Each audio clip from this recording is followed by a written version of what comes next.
نباشید. خدمتگان محترم، بسیار خوشحالیم که دوباره کانال ما را تماشا میکنید و همراه ما هستید. حضور و حمایت شما باعث میشه بتونیم با انگیزه بیشتری پشت پرده و واقعیت‌ها و نکاتی را که کمتر کسی جز جرأت گفتنش را دارد برایتان روشن کنیم. قبل از اینکه وارد موضوع اصلی امروز شویم، لطفاً اگر هنوز عضو کانال دوم ما نشده اید، همین حالا عضو شوید. دلیلش را هم گفتم.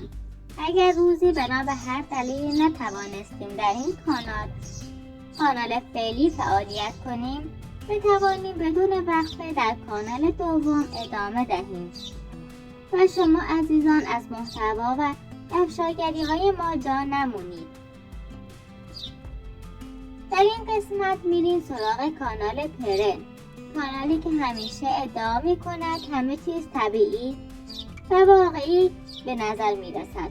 بسیاری از صحنه‌ها کاملا ساختگی طراحی شده اند. در ویدیو جدیدی که پرن منتشر کرده میبینید که شیروان مدام به مهدی غر میزند، ایراد میگیرد و میخواهد کارها دقیق و درست انجام شود. ظاهر ماجرا این است که شیروان سختگیر است و مهدی بی‌حوصله، اما پشت صحنه اتفاقات دیگری رخ میدهد که آن بخشها را هرگز نشان نمیدهند.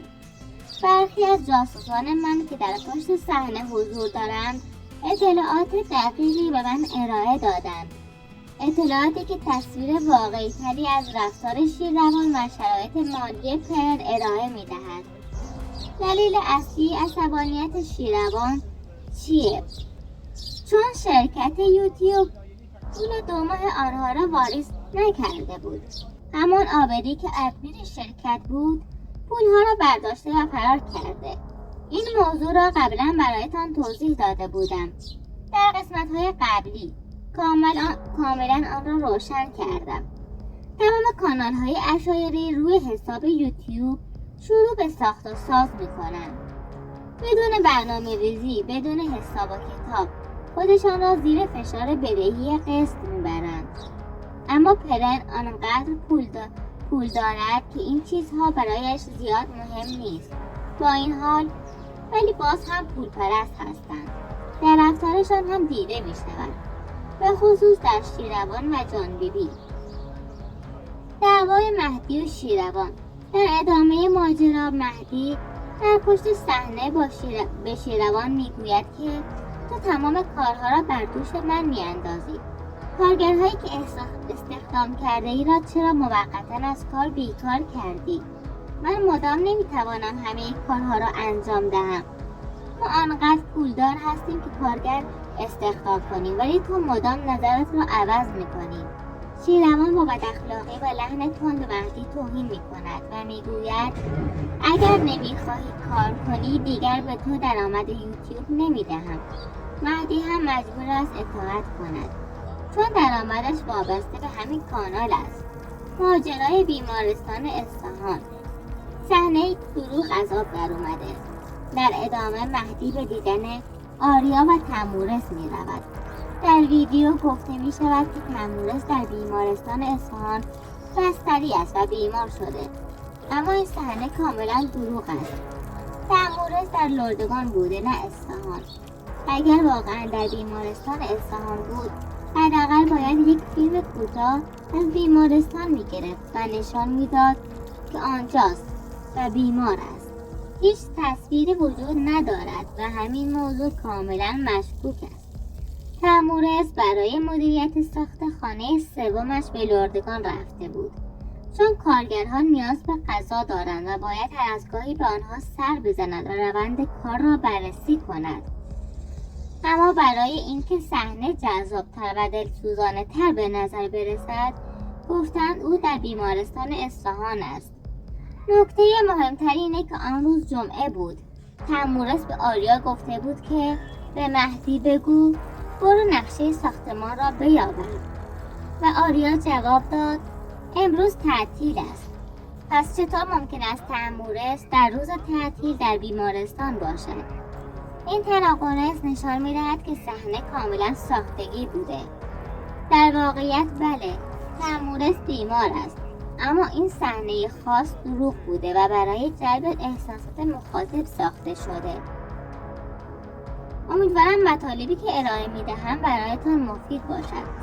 ما باید به این نکات به صورت کامل و دقت نگاه کنیم، چون همینا باعث میشه که حقیقت رو زودتر متوجه بشیم.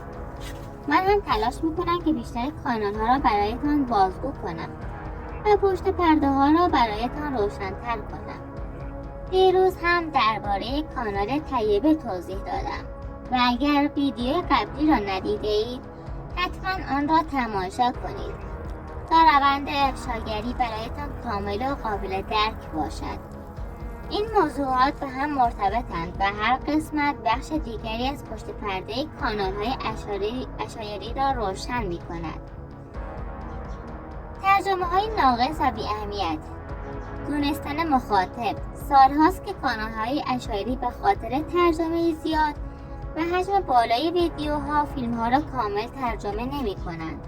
این فقط مخصوص یک کانال نیست. تقریبا همه آنها همین رفتارها را دارند.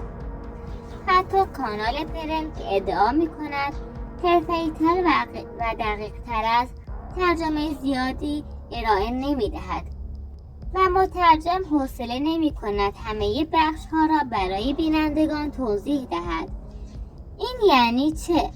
یعنی نشان می دهد که برای بینندگان اهمیت زیادی قائل نیستند و وقتی یک کانال از طریق یوتیوب به درآمدهای بالا می رسد کم کم رفتارشان تغییر می کند. در ابتدا برای جذب مخاطب ترجمه کامل، توضیح دقیق و احترام به بیننده وجود دارد، اما وقتی آنقدر پولدار می شوند که دیگر دغدغه ندارند، کیفیت کارشان پایین می آید و توجهشان به مخاطب کمتر می شود. دلیلش فقط بی‌حوصلگی نیست. بسیاری از کانال ها ترجمه را ناقص انجام می دهند چون وقت نمی گذارند، حوصله ندارند، فکر می کنند مخاطب هرچه بدهد قبول می کنند. درآمدشان آنقدر زیاد شده که دیگر نیازی به تلاش بیشتر هم ندارند. وقتی یک کانال ماهانه چند هزار دلار درآمد دارد، طبیعی است که دیگر برایش مهم نیست یک بخش از فیلم ترجمه شود یا نه. این رفتار احترام به مخاطب را کم می کند و نشان می دهد که پول برایشان مهمتر از کیفیت محتوا است. چرا این موضوع مهم است؟ شما بیننده هستید و وقت می گذارید. ویدیو را تماشا می کنید، دنبال می کنید و حمایت می کنید.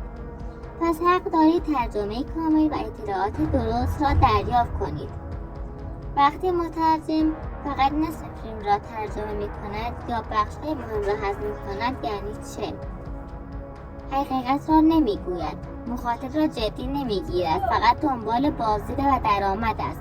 این رفتار طولانی مدت باعث می شود مخاطب احساس کند فریب خورده و نادیده گرفته شده. در سالهای اخیر فضای یوتیوب مخصوصاً در بخش کانال‌های اشایری دچار تغییرات جدی شده است.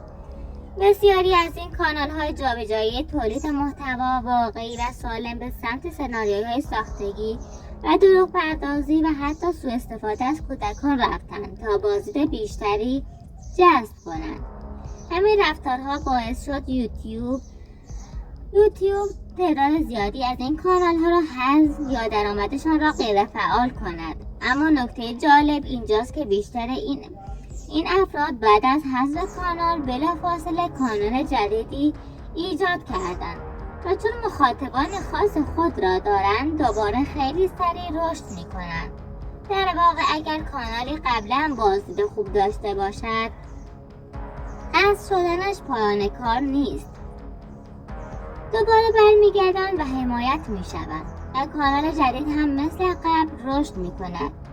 این چرخه بارها تکرار شده. کانال حذف می شود یا غیر فعال می شود. کانال جدیدی ساخته می شود.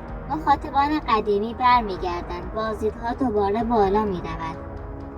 به همین دلیل حذف شدن کانال برای این افراد تبدیل به یک مانع جدی نشده، بلکه فقط یک وقفه کوتاه در مسیر درآمدزاییشان است. از طرف دیگر باید به موضوع ادسنس آلوده اشاره کرد. بسیاری از کانال‌های اشایری به جای اینکه حساب ادسنس مستقل و قانونی داشته باشند، به حساب‌هایی وصل می‌شوند که قبلا قوانین یوتیوب را نقض کرده‌اند. وقتی یک حساب آلوده باشه، هر کانالی به آن متصل شود در معرض خطر قرار می‌گیرد. همین موضوع باعث شده تعداد زیادی از کانال‌ها بدون اینکه خودشان تخلف انجام دهند، درآمدشان غیر فعال می‌شود. اما چرا این افراد با وجود این مشکلات باز هم ادامه می‌دهند؟ چون درآمد یوتیوب برایشان بسیار بالا و وسوسه کننده است. از طرفی بیشتر کانال‌ها توسط شرکت واسطه مدیریت می‌شوند. این شرکت‌ها فقط بخش درآمد را کنترل می‌کنند، یعنی کانال برای نقد کردن درآمدشان مجبورند با شرکت‌هایی همکاری کنند که حساب بانکی خارج از کشور دارند. بدون این شرکت‌ها امکان پرداخت درآمد وجود ندارد. به همین دلیل حتی اگر کانالی حذف شود، شرکت واسطه همچنان آماده است تا کانال جدید را مدیریت کند و مسیر درآمد دوباره آغاز شود. درآمد را فراهم می کنند. این افراد می توانند بارها و بارها کانال جدید بسازند و دوباره رشد کنند.